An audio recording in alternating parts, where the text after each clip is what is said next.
दोस्तों नमस्कार और स्वागत है आप सभी का। और आज हम बात करेंगे रामसर सम्मेलन और वेटलैंड के ऊपर, यानी कि रामसर कन्वेंशन और वेटलैंड।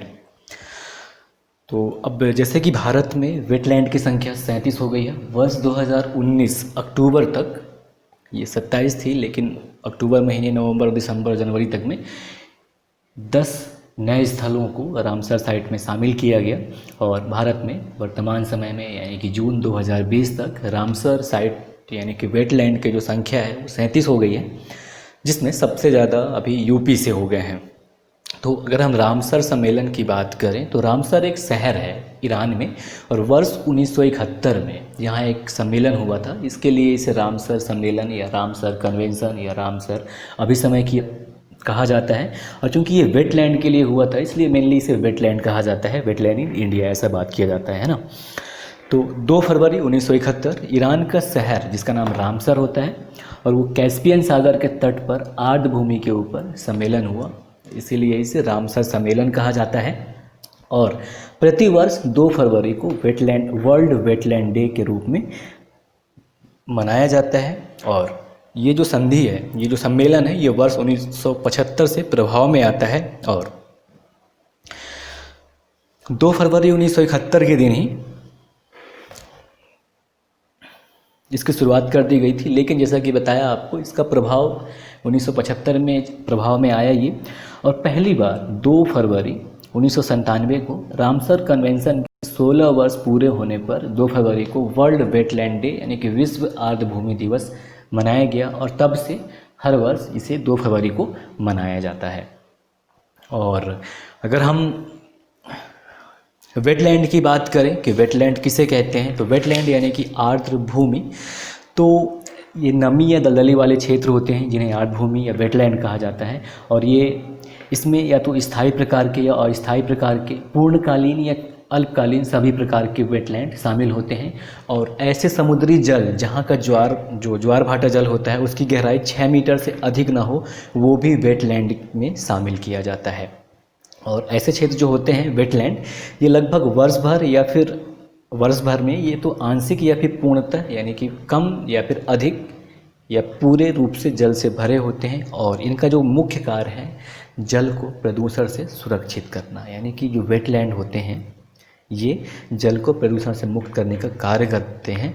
और वेटलैंड को बायोलॉजिकल सुपर मार्केट भी कहा जाता है, क्योंकि ये विस्तृत भोज जाल का निर्माण करते हैं। भोज जाल का निर्माण ऐसे करते हैं कि जहाँ पे ये होते हैं वहाँ पे बहुत सारे जीव जंतु होते हैं, जिसमें शैवाल वगैरह और समुद्री वनस्पतियाँ होती हैं या फिर जलीय वनस्पतियाँ होती हैं। इसके अलावा मछली भी होती हैं, तो जिससे हमारा बायोलॉजिकल सुपरमार्केट का निर्माण होता है, क्योंकि ये विस्तृत भोज जाल का निर्माण करती हैं। इसके अलावा वेटलैंड को किडनीज ऑफ द लैंडस्केप भी यानी कि भूदृश्य के गुर्दे भी कहा जाता है, क्योंकि ये जो क्या करते हैं, जल तंत्र को जल चक्र के द्वारा शुद्ध करने का कार्य करते हैं।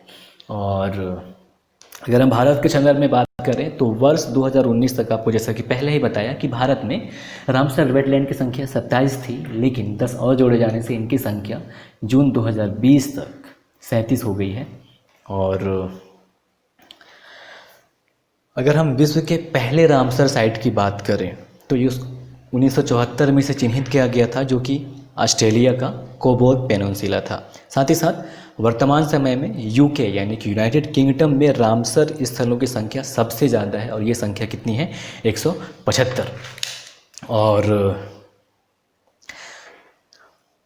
रामसर कन्वेंशन की बात करें यानी कि जो रामसर सम्मेलन है, ये किनके साथ मिलकर काम करता है, तो ये 6 संस्थाओं के साथ मिलकर कार्य करता है, जिसमें पहला है IUCN यानी कि International Union for Conservation of Nature और बर्ड लाइफ इंटरनेशनल। इसके बाद इंटरनेशनल वाटर मैनेजमेंट इंस्टीट्यूट और वेटलैंड इंटरनेशनल और Wildfowl and Wetland Trust WWF International. इन सब के साथ मिलकर रामसर कन्वेंशन कार्य करता है। अब इनके बारे में यानी कि जो जिनके साथ ये काम करता है, हम इनके बारे में दूसरे वीडियो में आपकी जानकारी दे देंगे।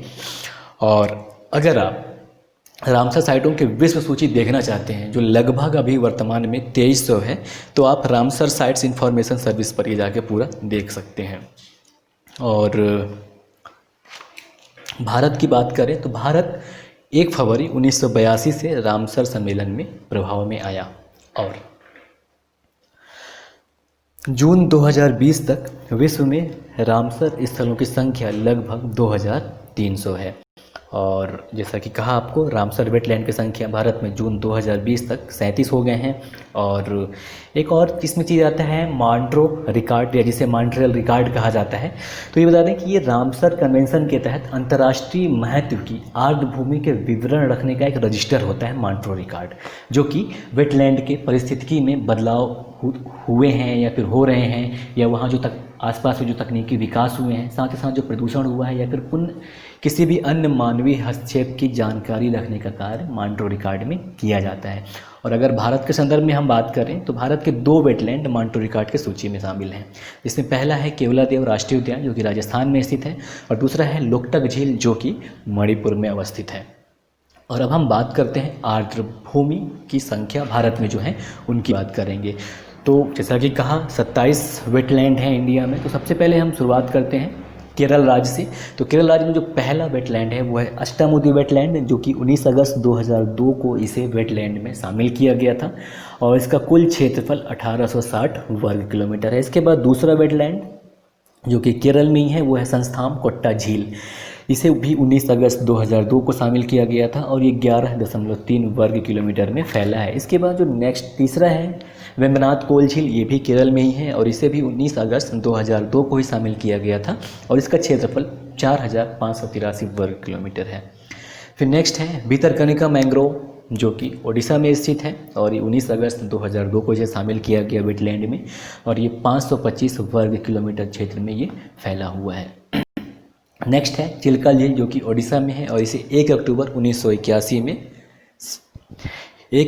1981 को रामसर वेटलैंड में शामिल किया गया, और 1140 वर्ग किलोमीटर में ये फैला हुआ है। साथ ही साथ ये भारत का सबसे बड़ा समुद्री लैगून एरिया है, और विश्व में ये दूसरा स्थान रखता है समुद्री लैगून के मामले में।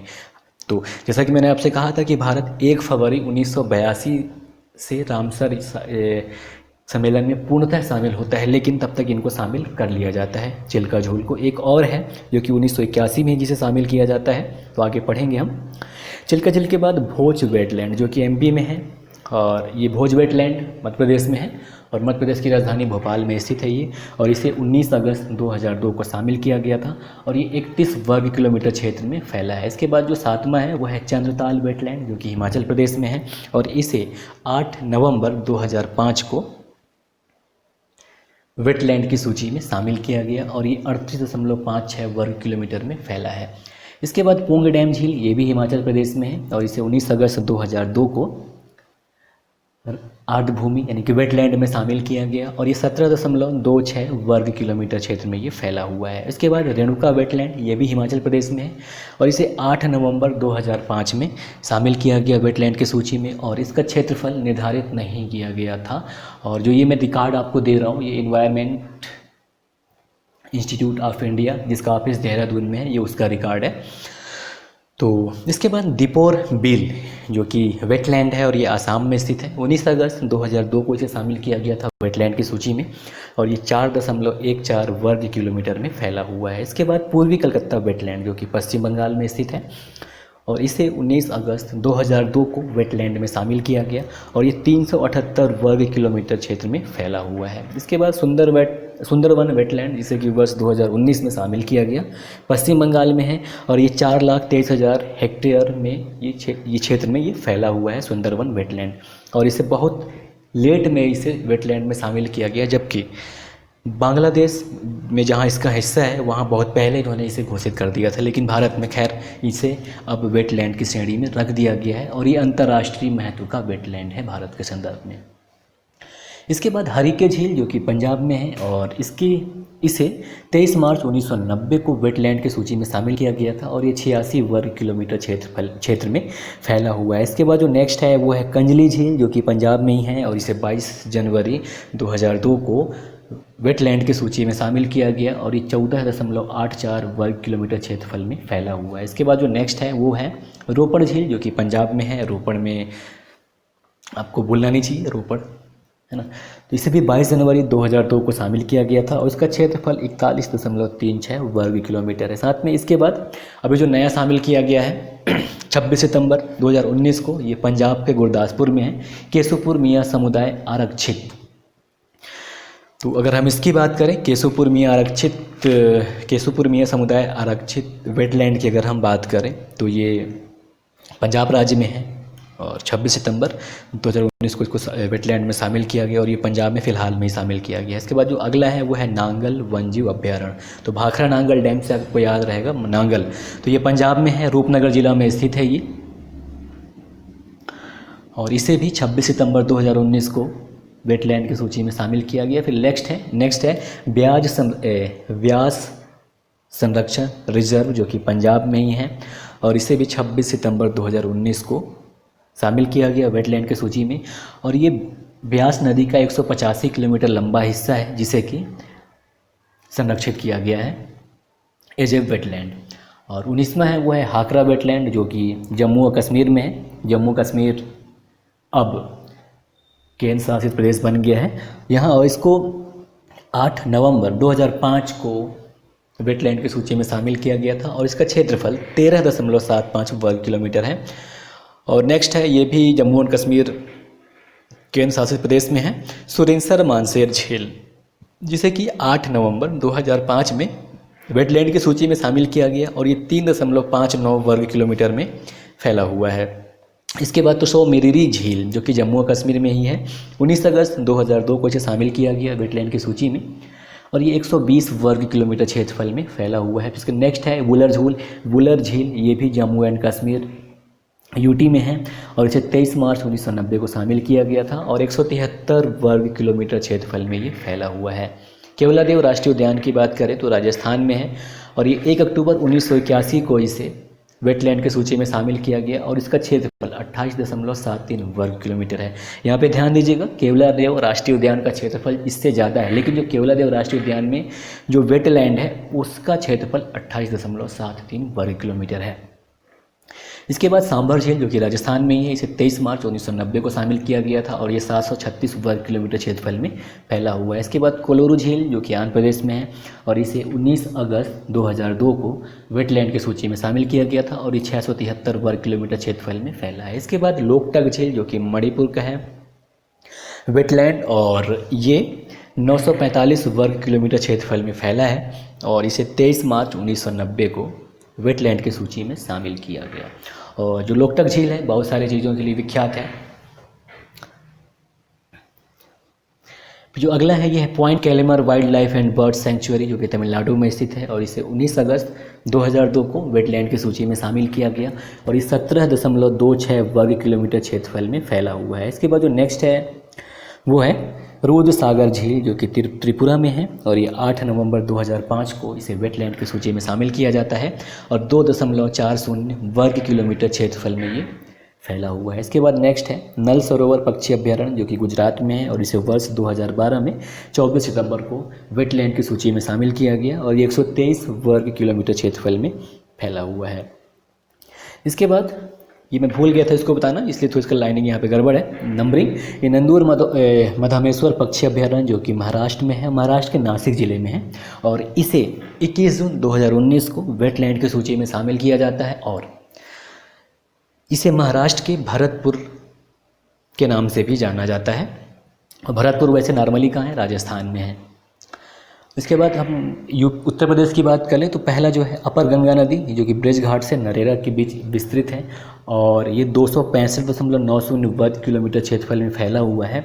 इसे 8 नवंबर 2005 में वेटलैंड की सूची में शामिल किया गया था और अभी जो नए शामिल किए गए हैं उसमें है नवाबगंज पक्षी अभ्यारण्य, जो कि उत्तर प्रदेश के उन्नाव जिला में है और 19 सितंबर 2019 को इसे वेटलैंड की सूची में शामिल किया गया और नवाबगंज पक्षी अभ्यारण्य को चंद्रशेखर आज़ाद पक्षी अभ्यारण्य के नाम से भी जाना जाता है। ध्यान दीजिएगा, पूछ सकते हैं कि नवाबगंज पक्षी अभ्यारण्य को किस और नाम से जाना जाता है, तो चंद्रशेखर आज़ाद पक्षी अभ्यारण्य के नाम से है ना। इसके बाद पार्वती अरंगा पक्षी अभ्यारण्य, जो कि उत्तर प्रदेश के गोंडा जिले में है और इसे भी सितंबर 2019 में वेटलैंड की सूची में शामिल किया गया और ये पार्वती अरंगा पक्षी अभ्यारण्य की हम बात करें तो पार्वती और अरंगा ये 2 वर्षा आधारित नदी हैं, वहाँ पे ये अभ्यारण्य बनाया गया है, वेटलैंड में इसको शामिल किया गया है। इसके बाद जो नेक्स्ट है वो है समन पक्षी अभ्यारण्य, जो कि यूपी के भोगांव जो कि मणिपुर जिला है वहाँ स्थित है ये समन पक्षी अभ्यारण्य, और इसे दिसंबर 2019 में शामिल किया गया। और यहाँ पे बहुत ही ज़्यादा मात्रा में बहुत ही ज़्यादा सारस पाए जाते हैं, और जो ये सारस यहाँ पाए जाते हैं जिनकी संख्या अभी थोड़ी संकटापन्न है, ये पूरे संसार में सबसे ज़्यादा लंबी दूरी तय करने के लिए जाने जाते हैं। तो वो समन पक्षी अभ्यारण्य है और उत्तर प्रदेश के मणिपुर जिला के गाँव भोगांव में। इसके बाद जो नेक्स्ट है वो है समसपुरा पक्षी अभ्यारण्य, जो कि उत्तर प्रदेश के रायबरेली जिला में है, और इसे अक्टूबर 2019 में वेटलैंड की सूची में शामिल किया गया। और यहाँ 250 से लगभग 250 से अधिक प्रजातियों की पक्षियाँ पाई जाती हैं समसपुर पक्षी अभ्यारण्य में, जो कि उत्तर प्रदेश के रायबरेली जिला में स्थित है। इसके बाद जो नेक्स्ट है वो है सैंडी पक्षी अभ्यारण्य। ये उत्तर प्रदेश के हरदोई जिला में है। उसे सितंबर 2019 में वेटलैंड की सूची में शामिल किया गया, और सैंडी पक्षी अभ्यारण्य को बॉम्बे नेचुरल हिस्ट्री सोसाइटी के द्वारा महत्वपूर्ण पक्षी क्षेत्र घोषित किया गया है। तो ये पूछा जा सकता है कि बॉम्बे नेचुरल हिस्ट्री सोसाइटी के द्वारा सैंडी पक्षी अभ्यारण्य को महत्वपूर्ण पक्षी क्षेत्र घोषित किया गया है या नहीं, तो किया गया है, ध्यान दीजिएगा।